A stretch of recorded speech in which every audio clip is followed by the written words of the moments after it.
Sistema Michoacano de Radio y Televisión presenta.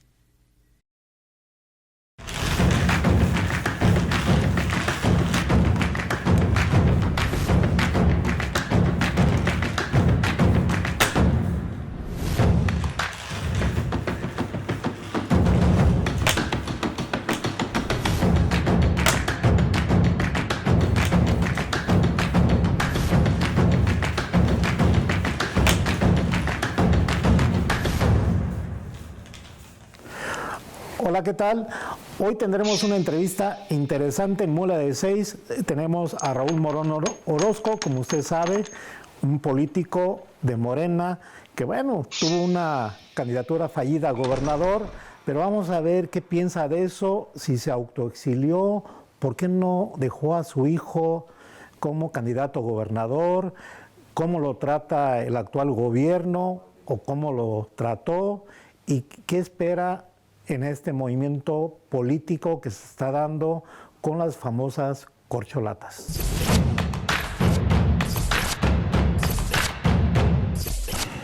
Raúl, bienvenido al programa Mula de 6.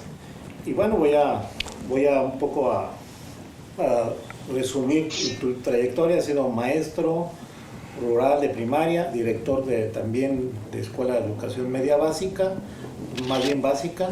Ha sido líder sindical del Magisterio Michoacano, ha sido alcalde, candidato a gobernador, legislador en todos los sentidos, federal, local. Y bueno, empezamos con algo que todavía queda ahí como rebotando un poco para mí, que es el asunto. Yo te preguntaría de esta manera: ya lo pasado con el asunto de tu fallida candidatura a gobernador, o cómo ya, digamos, lo arrumbaste o te sigue pesando. No, fíjate que claro que sí pesa, claro que sí se siente, Sam. Fue una experiencia muy importante, la verdad, porque hubo mucha gente en el estado que se comprometió, que se organizó de manera espontánea y empezaron a respaldar esta posibilidad de que nosotros estuvimos al frente del gobierno de Michoacán. Pero bueno, las cosas tal cual pasaron. Tú recordarás que el presidente tenía una confrontación que, por cierto, persiste con el Instituto Nacional Electoral y con el Tribunal Federal. Y bueno, en ese debate, en esa disputa política, estaba el marco de las candidaturas nuestras, tanto de Félix como en el estado de Guerrero, como la de Michoacán. A juicio de muchos de especialistas, no había ningún motivo, ninguna justificación para que el INE y el tribunal tomaran esta decisión. Pero finalmente la tomaron. Y luego uno, cuando anda de candidato, dice: lo importante es el proyecto, no las personas.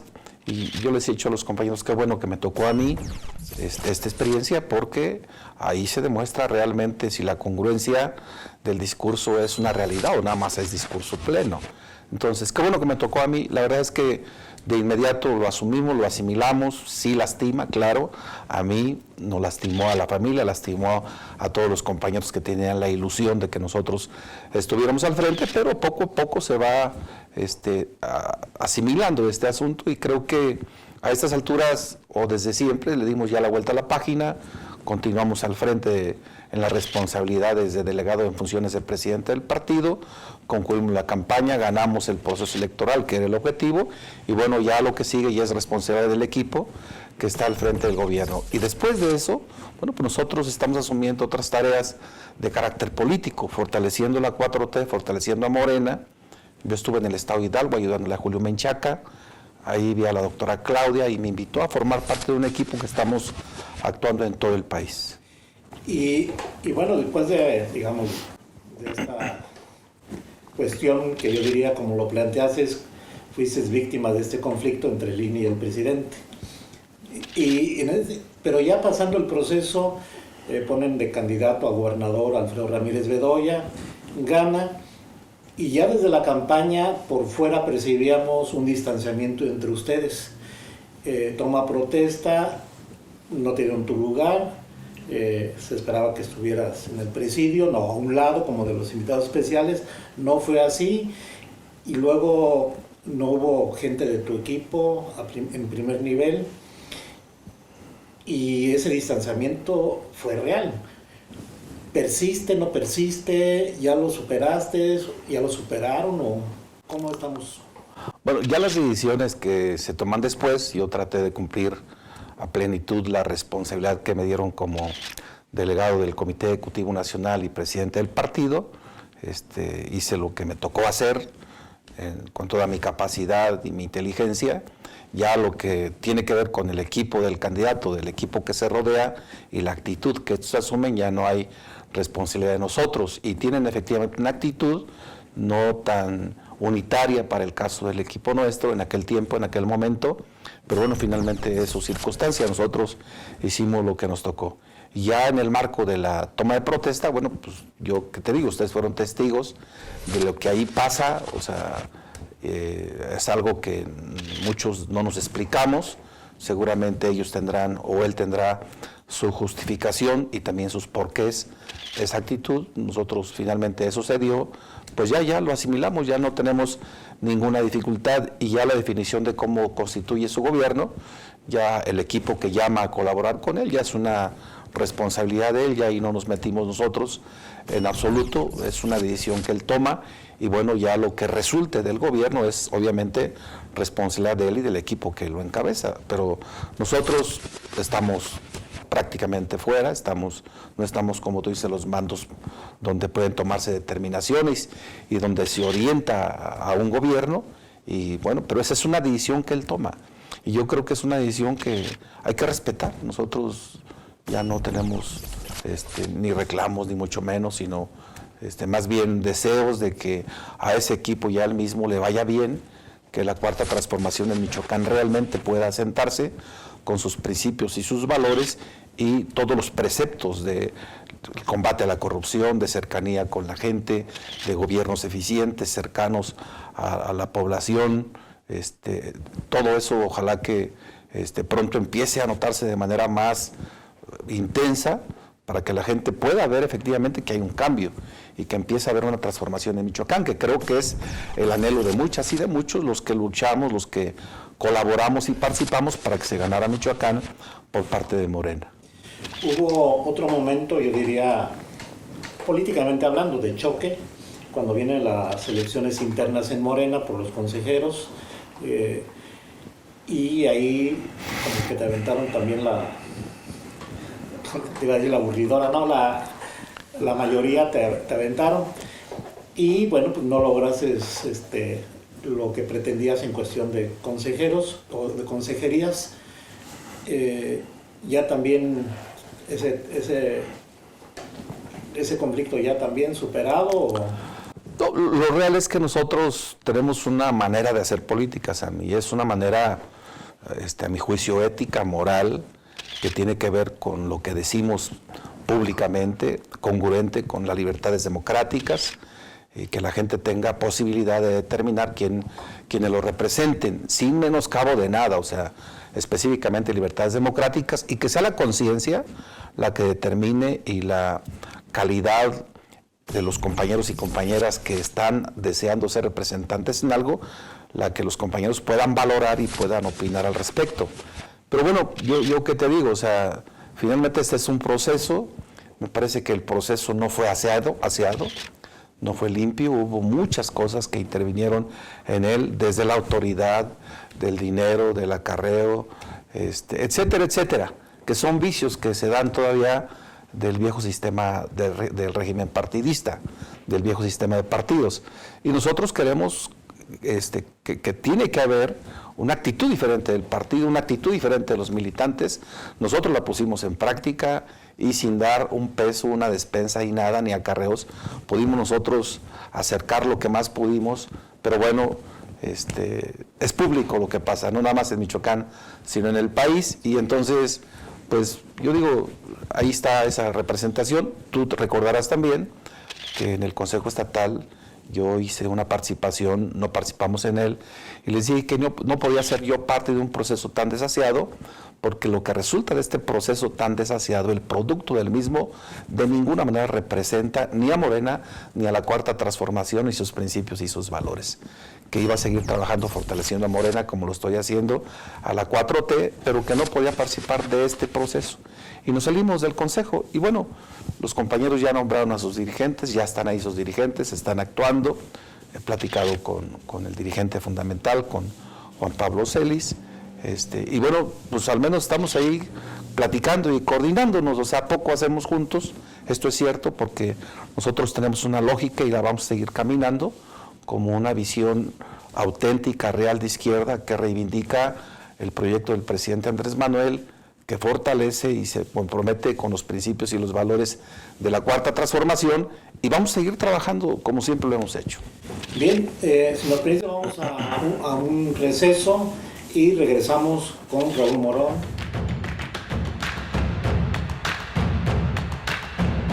Raúl, ahora el asunto de tu paso por la alcaldía de Morelia. Muchos piensan que fue atrabancado, que fue difícil, complicado. ¿Cómo tú lo vistes? Porque hay dos situaciones que siempre decimos nosotros, que los políticos normalmente no llegan a cumplir, que es, todos hablan cuando entran al gobierno, que el anterior gobierno dejó cosas ahí inconclusas o presuntamente irregulares, y se hacen demandas, denuncias, quejas, y al final no pasa nada. Entonces, como que es ya un círculo vicioso en cada gobierno municipal o estatal o federal. Iniciamos con eso. Tú denunciaste presuntas irregularidades del anterior. ¿Qué pasó al final? Bueno, efectivamente nosotros teníamos la obligación de informar de todos los hallazgos que encontramos, que a juicio nuestro fueran algunas cuestiones incorrectas que se dieron en el gobierno. Todo esto lo denunciamos a las instancias administrativas, a la Fiscalía Anticorrupción, incluso hay demandas penales, pero la verdad es que no procedió ninguna.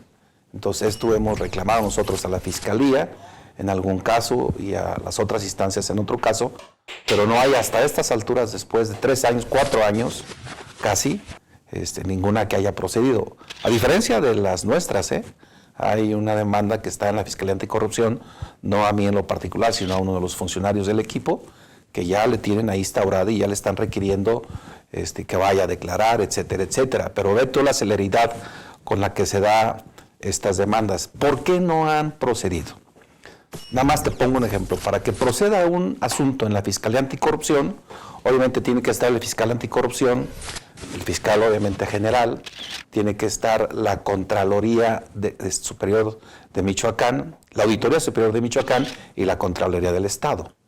Si tú te remites al pasado gobierno, estas 4 instancias estaban en manos de un equipo, de una posición política en Michoacán que coincidía totalmente con el alcalde que salió. Entonces no iban a prosperar nunca. Ahora, 3 de estas instancias siguen prácticamente con los mismos actores. Una es la Contraloría del Estado, de la que está por fuera, entre comillas también te lo digo. Entonces, la Contraloría, la Auditoría sigue la misma, el fiscal sigue el mismo, el fiscal anticorrupción sigue el mismo. Entonces nada más la Contraloría del Estado es la que está supuestamente de otro color. Entonces son 3 de 4. Entonces pues no va a proceder ninguna. Pero al contrariamente para con nosotros seguramente procederá esa y algunas otras que interpongan, porque están buscando con lupa. Como dicen, así como en paquete y digamos de manera simplista, tú denunciaste irregularidades y a ti terminas el gobierno y te denuncian, se quejan, demandan presuntas irregularidades tuyas. Claro. Y entonces no proceden ni tanto aquellas ni se vean avances en las acusaciones contra tu gobierno. Es que contra mi gobierno no existen prácticamente, Sam. Le han buscado mucho y todas las observaciones son observaciones mínimas, muy mínimas y casi todas administrativas. Esta que te digo que está procediendo tiene que ver con una especie de usurpación de funciones en el tránsito que el abogado general tuvo al ser nombrado contralor. Entonces, en ese tránsito hubo un recurso que se interpuso en alguna instancia, y ese tránsito es el que están llevando a la Fiscalía Anticorrupción, porque a juicio de ellos no había facultades para firmar algunos documentos que el Contralor en ese tiempo firmó. Entonces, pero hay que haya cosas de corrupción y etcétera, etcétera, no existen, y pueden seguir buscando lo que gusten, pero no. Entonces, yo creo que todos los que llegamos a un espacio de poder tenemos la obligación de informar cómo encontramos ese espacio de poder y ya avanzar en lo que sigue. Un equipo que estuvo viendo ese tema, que era su responsabilidad, que tiene que ver con el Contralor Municipal. Todos los demás nos pusimos a trabajar y yo creo que, pues más que lo que yo diga, yo creo que los resultados están a la vista en cuanto a la efectividad que tuvo este gobierno para el trato, las obras que realizamos, los programas que impulsamos, etcétera, etcétera. Entonces, pues es la opinión de la gente la que puede determinar si fue eficiente o no.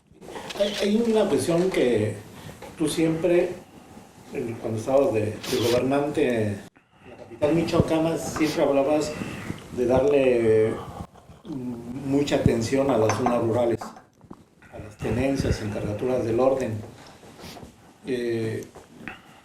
Y de fuera también se veía que era también un aspecto político-electoral. Primero dime, ahí, ¿por qué a las zonas rurales y por qué te acusaban de que estabas buscando ahí posicionarte políticamente de manera electoral? Nosotros compartimos un proyecto de la 4T que tiene varios principios y obviamente hay uno muy importante que es por el bien de todos, primero los pobres. Y en esta lógica, regularmente la gente se queja de que muchos gobiernos se centran nada más en el centro de la ciudad de Morelia y se olvidan obviamente de todas las comunidades y de todas las colonias de la periferia. Si tú registras, y podemos informar pronto seguramente, las acciones que realizamos, nos atendimos al centro de la ciudad, lo atendimos bien, yo creo, de manera importante, sí, pero también hicimos mucha obra en todas las colonias periféricas que descuidadas por mucho tiempo no le habían hecho nada. En todas las tenencias hicimos obras, absolutamente en todas, y hicimos un programa también de mejoramiento de caminos prácticamente de todos los caminos rurales de Morelia. Entonces, yo creo que la atención fue integral, ¿sí? Más bien atendimos lo que nunca se había atendido, por eso había este sesgo de plantear que estábamos pensando nosotros en el electoral, pero no, si hubiéramos pensado en el electoral, nos centramos en los lugares donde hay mayor número de habitantes y concentramos nuestro trabajo ahí, o donde la prensa pueda todavía llamar más la atención las obras que se realizan para que se publiciten, pero no, la verdad no, hicimos las cosas donde hay necesidad y donde la gente requería de la atención del gobierno. Te pongo el ejemplo de Villas del Pedregal, que ahí dejamos encaminados 3 pozos y más cosas que hicimos ahí porque una demanda fundamental era el agua potable. Entonces, es lo que la gente nos pidió.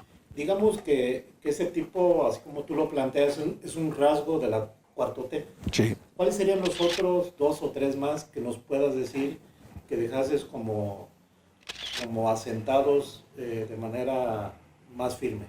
El combate a la corrupción y la honestidad. El combate a la corrupción tiene que ver con esta primera pregunta que me hiciste, de ver que todo lo que se hizo mal, donde hay irregularidades, se denuncie, ya se proceda o no, ya no corresponde a nosotros, son instancias jurisdiccionales que juzgan y que tienen que actuar. Y la honestidad, yo creo que nosotros hicimos un manejo muy pulcro de los recursos, tenemos incluso un reconocimiento de Hacienda, del presupuesto basado en resultados como primer lugar, Morelia de todo el país, y yo creo que eso es público y también eso pues, nos satisface mucho. Nadie puede acusarnos, ¿sí?, de que estamos cobrando nada, absolutamente nada, y me parece que hay empresarios que incluso ojalá puedan estar dispuestos a decir cuánto cobraban antes y cuánto cobran ahora para que les asignen obras públicas. Entonces, yo creo que el combate a la corrupción y la honestidad son 2 valores importantes de la 4T que nosotros pusimos en práctica aquí. Ahorita vamos a ir otro receso y regresando te voy a recordar lo siguiente: ¿de qué te arrepientes de no haber hecho y podías haber hecho y qué resistencias tenías en su momento como gobernante de la capital michoacana. Vamos a un corte y regresamos. Estamos con Raúl Morón Orozco.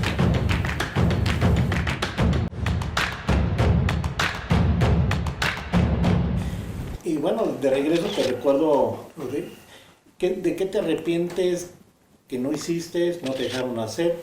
Porque hay resistencias. Hace rato me hablabas de la cuestión de empresarios, y la iniciativa privada es muy dada a no llevarse bien con la 4T, con los gobiernos de la 4T, y a veces hacen alianzas, pero de manera circunstancial y por conveniencia.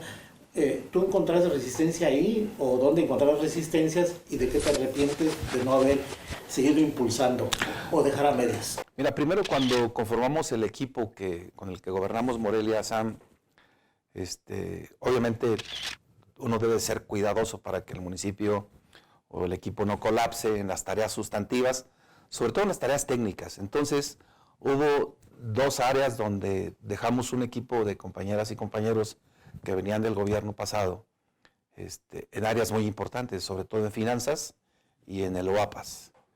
Y la verdad es que me arrepentí después, porque creo que hubiéramos metido un equipo nuevo de jóvenes que aprendieran en un rato y después fueran eficientes como lo fueron en todas las demás áreas.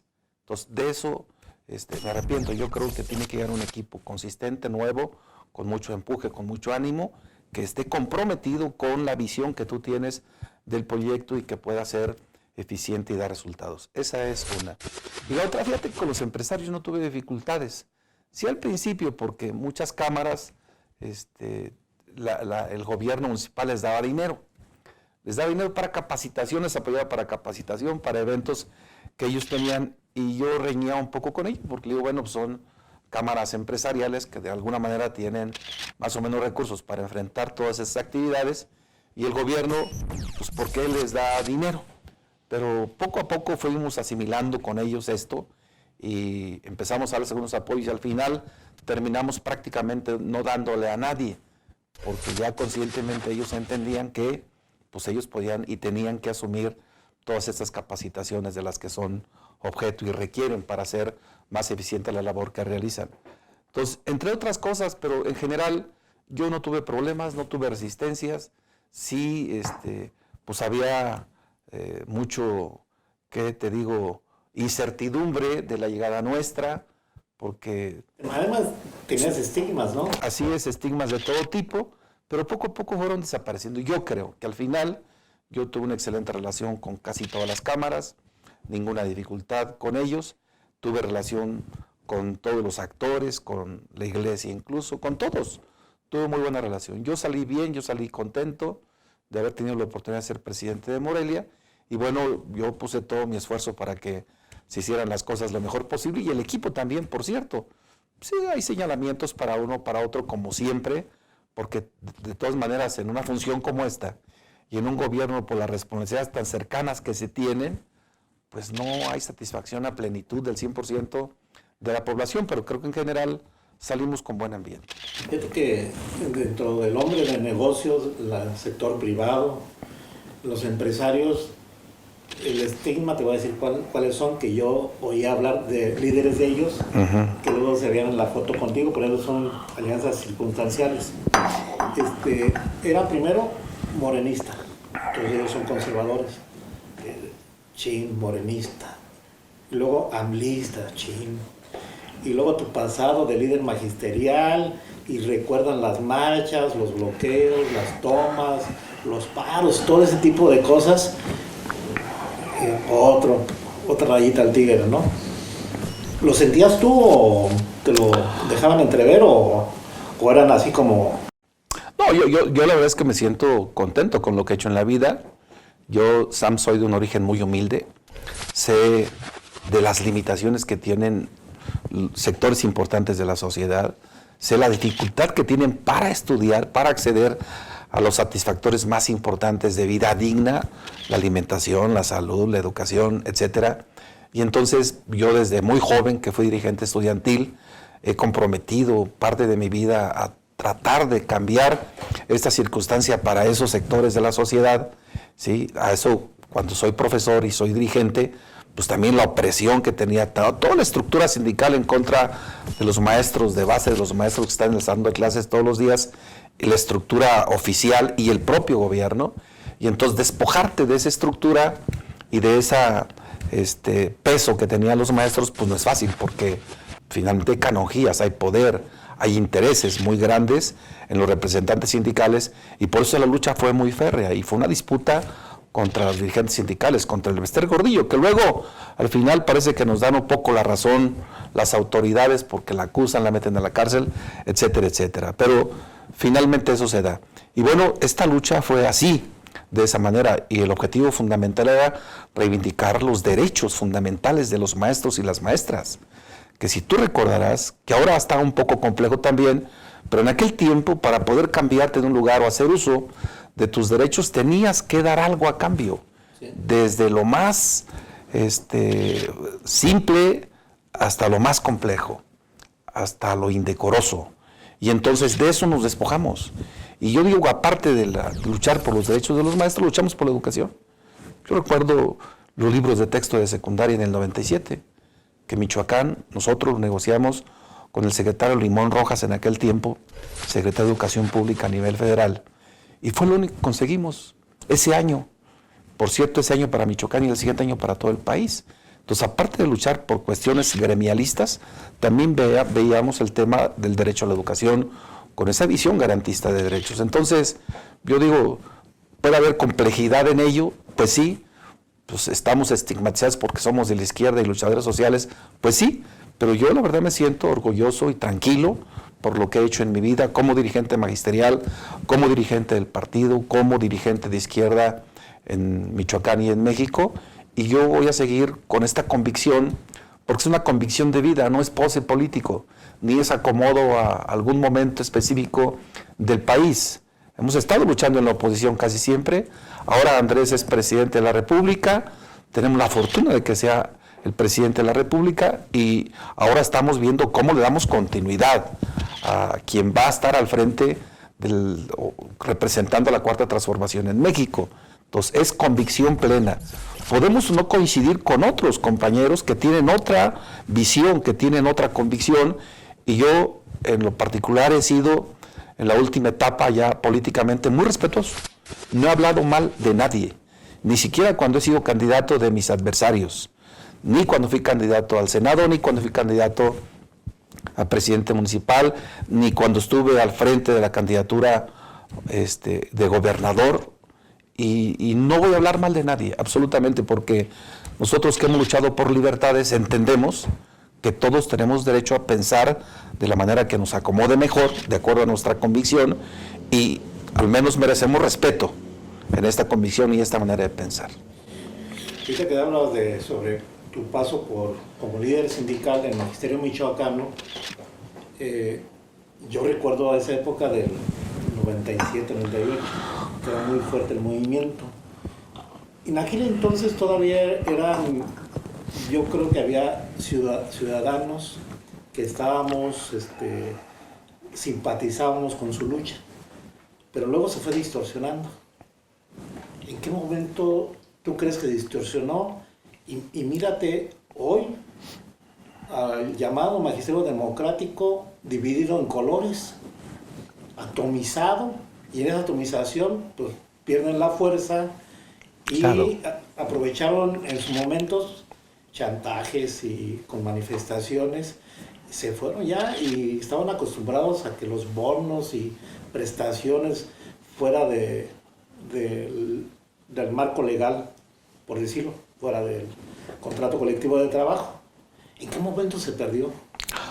Bueno, ¿Se perdieron? Yo fui dirigente del 95 al 98, Sam, y la verdad que con mucha fortuna, porque fui dirigente de todos los trabajadores de la educación de Michoacán. En aquel tiempo un poco más de 60,000 trabajadores de la educación. Y obviamente nosotros planteamos un proyecto para todas y todos. Y logramos unificar a los maestros y a las maestras de Michoacán y a los trabajadores de la educación. Recuerdo yo que en el Congreso, donde entregué el 93% de delegados contra el 7%, que era todavía la oposición. Porque se vale también, en un sindicato no hay un pensamiento uniforme, igual que en una organización social o en un grupo de cualquier tipo, empresarial, sindical, de colonos, de profesionistas, regularmente hay diferentes visiones que se contrastan. En aquel tiempo entregamos un sindicato unido, ¿sí? Y desde que yo dejé de ser dirigente sindical, ya no participo de la vida sindical.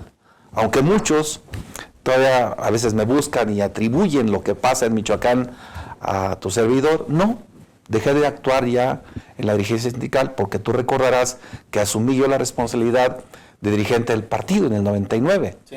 Terminé el 98 como dirigente y en el 99 soy dirigente del PRD en Michoacán. Por cierto que el PRD estaba en una etapa muy difícil porque veníamos del 98, una derrota escandalosa para el PRD. La derrota les dolió más y la moral se bajó. Mucho. Demasiado. Llegué al 99 y empezamos a levantar el ánimo y nos levantamos para ganar el gobierno en el 2001, sí. Que eso también es importante destacarlo. Entonces, la verdad, el magisterio tiene su propia dinámica, su propia lógica. No te puedo decir yo con claridad qué pasó para encontrarnos en el momento donde el movimiento está atomizado, está dividido, hay muchos equipos que interactúan y a veces se confrontan, algo que no deseamos nadie. Ojalá que encuentren ellos la posibilidad, que encuentren la posibilidad de llegar a la unidad, porque la unidad es lo que puede garantizar de alguna manera, aparte de mayor cohesión y mejor imagen, también logros importantes para ellos como trabajadores y para la educación pública como sector. Vamos a un corte y regresamos contigo. Estamos con Raúl Morón Orozco.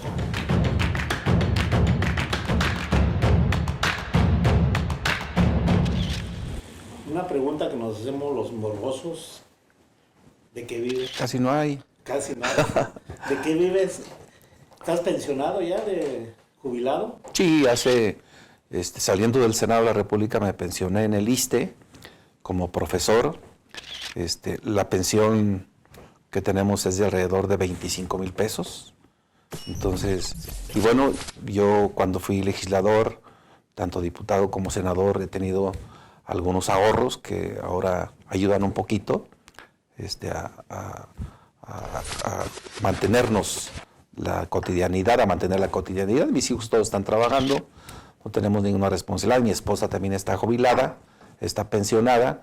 Entonces, fundamentalmente de eso, Sam, no somos muy modestos, no tenemos o accedemos a lujos o ni viajamos tanto, mucho, y vivimos ahí en la medianía como se ha planteado. Entonces, estamos ahí muy tranquilos con eso. Y ahora que igual fui presidente municipal también, algunas cosas se ahorran y eso pues, nos sirve para estar ahí muy tranquilos. Y como dice la canción, ¿a qué dedicas tu tiempo libre? Es decir, ya nos dijiste que políticamente estás de allá y para acá. Sí. Estuviste en Hidalgo, pero me comentabas antes de la entrevista de estás en el Estado de México, vas, vienes. Fíjate que a mí me gusta mucho leer. Entonces hubo mucho tiempo, varios meses que estuvimos aquí como en un impasse y me dediqué a leer, leí una cantidad importante de libros y un poco a escribir. Yo tengo oportunidad y me pongo a leer y ahí tomo notas de cosas para luego ya seguramente haremos una síntesis de todo lo que hemos vivido y aprendido en estos caminos y en estas responsabilidades que hemos tenido. Bueno, terminando aquí nos fuimos a Hidalgo, ayudamos a Julio, ganamos 2-1, allá me encontró la doctora Claudia, me invitó a platicar, platicamos, me dijo la idea que tiene ella, que nosotros compartimos, por cierto, y nos invitó a formar parte de un equipo nacional, en ese estamos, colaborando con un equipo en todo el país, y últimamente me han encargado el Estado de México para ver ahí cómo, con los compañeros que, hombres y mujeres que andan también con mucha efervescencia, con mucho entusiasmo, impulsando que sea la doctora nuestra representante, pues estamos ahí trabajando con ellos. Entonces estoy ahí y se atraviesa en el Estado de México la elección del próximo año.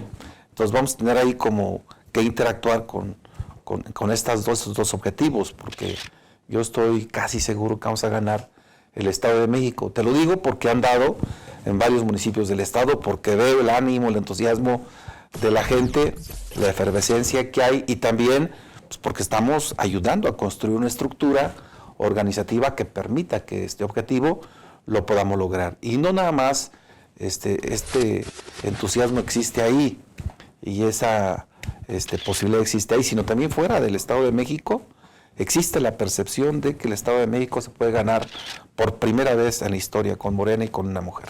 ¿Qué se juega en el Estado de México en las elecciones? ¿Qué se está jugando políticamente a nivel nacional? Porque ya no se trata de una elección local, así como apretada ahí, que se queda ahí. No, esto es más allá, porque como dices, el PRI es ahí el gran bastión. Fíjate que si tú te regresas 10 años en el país y ves la geopolítica del país en cuanto a quienes gobernaban los diferentes estados y demás, y lo comparas con ahora, hay un cambio radical, hay un cambio muy importante. ¿Qué te dice este cambio? Te dice que la gente está dispuesta a explorar otras posibilidades de gobiernos. O sea, porque no tiene lógica política que en tan corto tiempo un partido que es extremadamente joven, del 15 para acá, ¿sí? Estamos en el 22, 7 años, pueda tener 22 gobernadores de 32. O sea, no es explicable. No se da este cambio en prácticamente ningún país del planeta. Entonces, yo ¿qué te digo? Yo creo que en el sentimiento de la gente hay la idea de que hay un proyecto agotado. El proyecto del priismo y del panismo están agotados. Y por eso yo tengo tanta confianza en que vamos a ganar el Estado de México, porque no tiene que ver con que si ganamos el Estado, ganamos el país. Yo creo que no.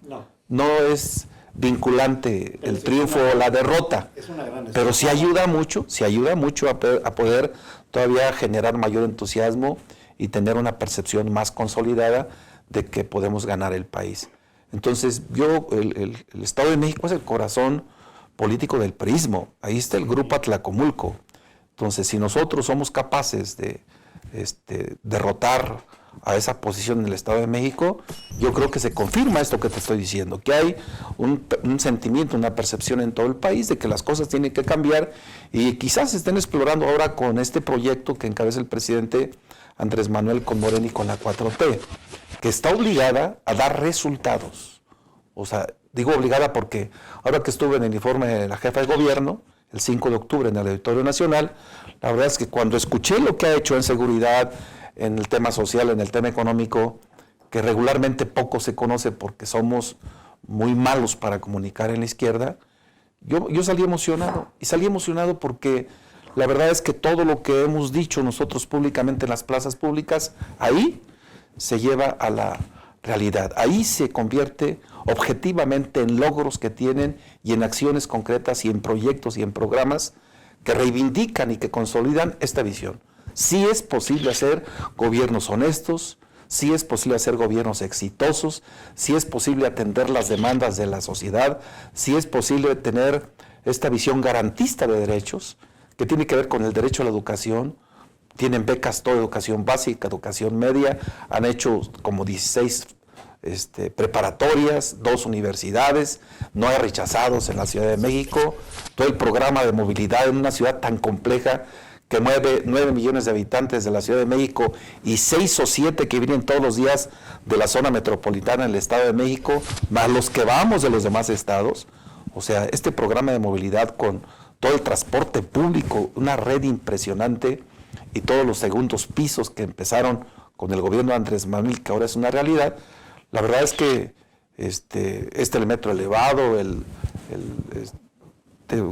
transporte aéreo público también, que está dirigido a la gente, a las colonias más populares y muy barato. O sea, la verdad es que yo estoy emocionado. Si todos los gobiernos de la 4T tuvieran la visión que tiene el gobierno de la Ciudad de México, la verdad es que este país va a cambiar. Y yo creo que puede hacerlo porque todos los cambios en las sociedades son procesos, no son de un día para otro. Estás insinuando, dejando entrever que la jefa de gobierno de la Ciudad de México es la ideal para gobernar el país. Yo estoy convencido de que ella es yo. Y nosotros estamos trabajando para que todos los que estamos en esta misma sintonía podamos estar promoviendo que la doctora nos represente, porque creemos que es la que encarna de mejor manera estos principios, estos valores, pero aparte ya lo he demostrado, ni siquiera es algo que estemos suponiendo, ya lo he demostrado como jefa de gobierno, y la lealtad que tiene al proyecto y al presidente también está totalmente demostrada. Entonces, pues en eso andamos, promoviendo, viendo cómo organizamos a la gente que está en esta idea de manera libre, respetando mucho a los compañeros que creen que puede ser otro, y también respetando mucho a la oposición. Sí, o sea, te reitero, nosotros no calificamos ni mucho menos, al contrario, hay cosas en las que no coincidimos con calificativos que denostan a nuestros adversarios de ninguna manera. Yo creo que tienen libertad, los intereses y las razones ellos las verán, pero nosotros tenemos que impulsar lo que por convicción creemos que tiene que hacerse en el país, y eso es lo que estamos haciendo. Vamos a un corte, Raúl, y regresamos ya con el último bloque. Muy bien.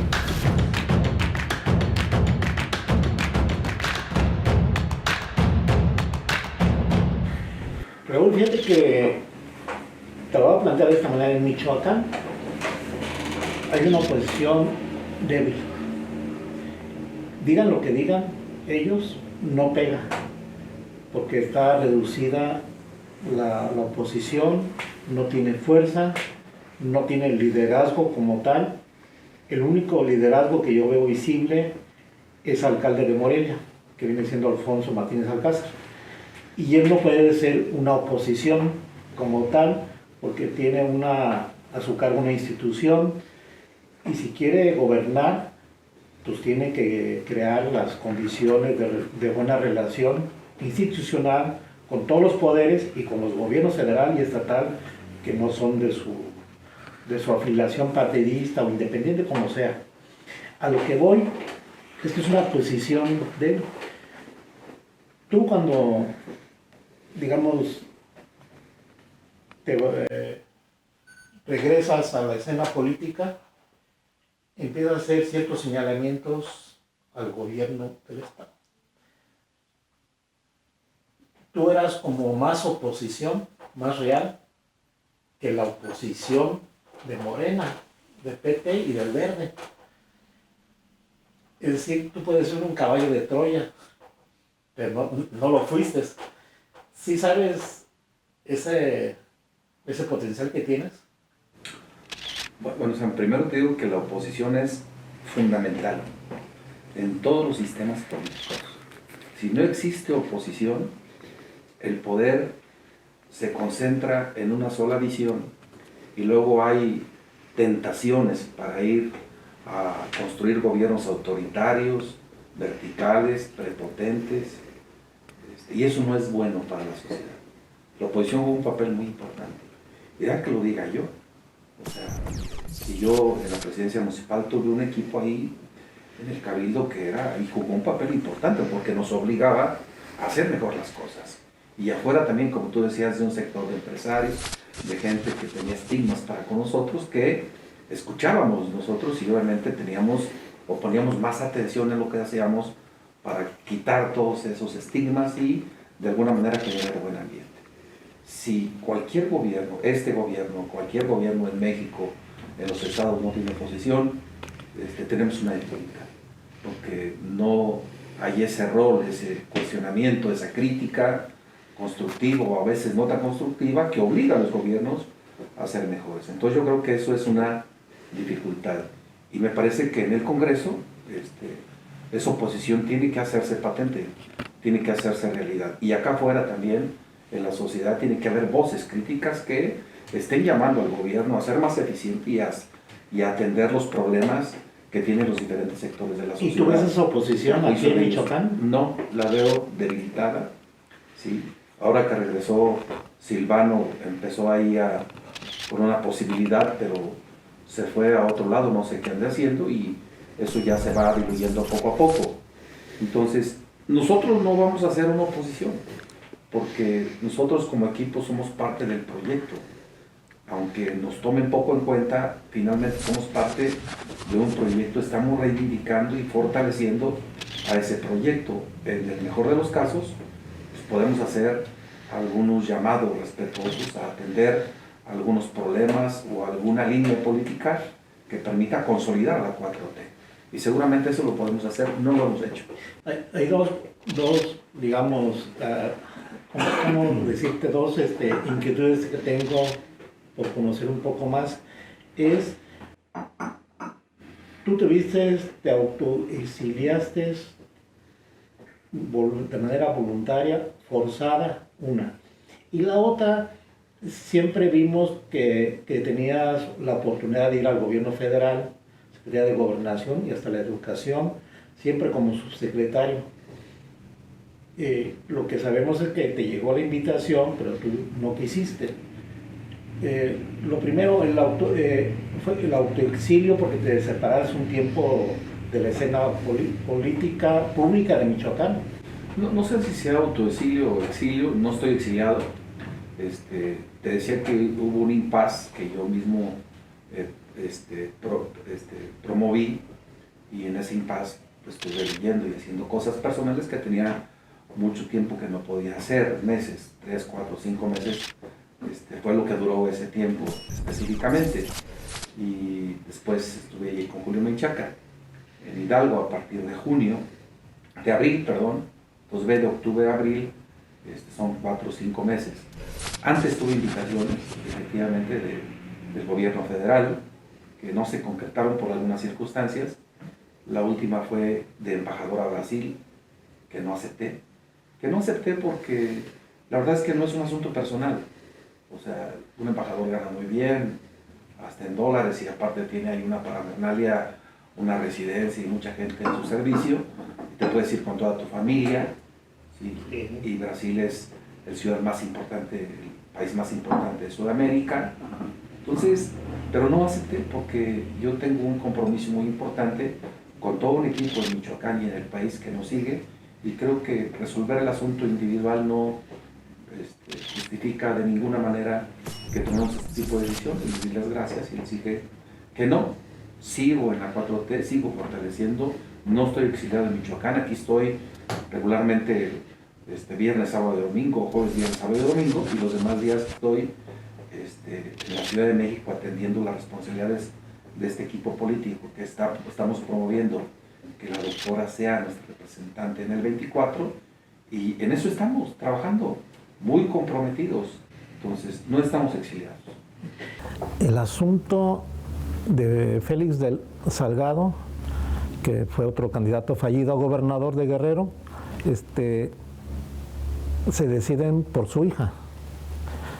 Por Evelyn. Sí, y a ti te dieron esa opción de que tu hijo pudiera ser el candidato a gobernador. Sí, nos comentaron que nosotros propusiéramos a quien asumiera la responsabilidad junto con otros compañeros, y la verdad insistieron muchos aquí insistían mucho en que fuera mi hijo Raúl, pero la verdad a mí no me pareció ético de ninguna manera, porque creo que toda la posibilidad que alguien tenga de ser representante en cualquier nivel de representación tiene que ganárselo. Y Raúl no ha participado mucho en el campo político, él ha tenido otras actividades, se preparó bien, tiene una maestría, 2 maestrías, parece que 2 doctorados, y bueno, más bien enfocados al tema del deporte y también a la educación. Pero no me pareció ético, y no estoy juzgando a Félix tampoco, me lo preguntaron a nivel nacional en una entrevista que tuve, y le decía, bueno, pues es que las circunstancias de Michoacán son totalmente diferentes a las de Guerrero, entonces yo respeto la decisión que tomó Félix, pero aquí en el caso de Michoacán, no, aquí no se podía dar ello. Y hablé yo con Raúl, y aceptó y entendió muy bien que no era. Cuando él quiera hacer algo, tiene que construirlo, tiene que trabajarlo y tiene que ganárselo. Y la llegada de tu hijo al gobierno no es una posición para ti. No, fíjate que las decisiones que tomó Alfredo, las tomó él solo. O sea, el equipo que está en el gobierno fue una decisión de él, y de los lugares donde está también es una decisión de él. No es algo que nosotros forzáramos, no forzamos nada, no tenemos ningún espacio de primer nivel. Los otros fueron una decisión de él, sobre todo los lugares como el de Raúl, como el de algunos otros compañeros y compañeras, son decisiones de él.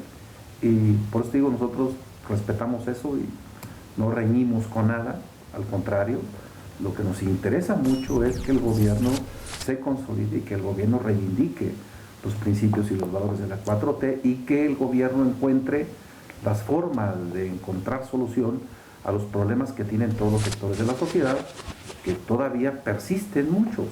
El tema de la inseguridad, el tema social, la beligerancia que hay de varios grupos que ocupa de una actuación y de una operación política importante, que me parece que es importante que se consolide esta, el tema económico, la cercanía con la sociedad, y otros valores que la 4T reivindica, que ojalá que poco a poco se vayan consolidando, y esperamos que este gobierno sea un gobierno que sí, en el que sí se note el cambio de gobiernos anteriores a esos gobiernos de la 4T. Se nos fue el tiempo, Raúl, te agradecemos mucho y yo creo que se queda la bandeja varios pendientes, pero será en otra oportunidad si es que seguimos.